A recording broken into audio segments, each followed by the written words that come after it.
Hello, I'm Wafa Miri, your business English teacher. Today I will talk about signposting language and its functions. What is a signpost? A signpost is one of these. On the way to work or to school, in the car or public transport, or just doing your daily shopping, we are surrounded by signs. And signs can be very useful, can they? They can help us to avoid getting lost. Signs are also used in academic talks and presentations. The speaker uses special language, which we call signposting language, to organize the talk and help you follow the argument. This signpost language can have different functions. Let's listen to our first example of signpost language. As you listen, think about the function of what the speaker says. Why is the language being used and what type of information is being given? Today we are going to talk about. So, what do you think? Well, the function of this extract is to introduce the talk.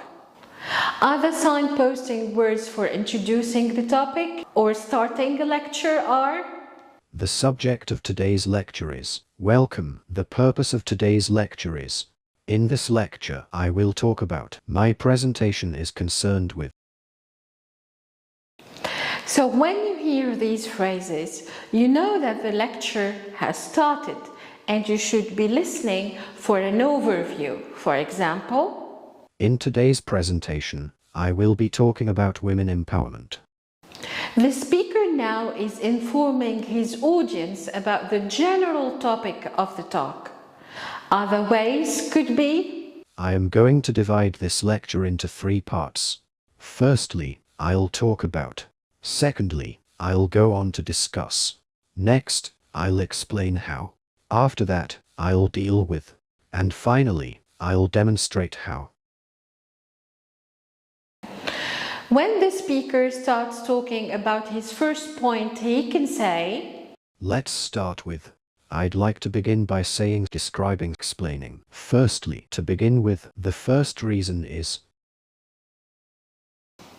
When a section or a point is coming to an end, a speaker can signal that they are moving to a new point or topic by using expressions like.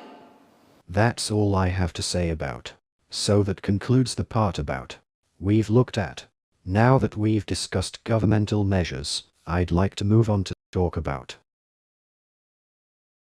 The lecturer supports his points by giving examples to sound more convincing and credible to his audience.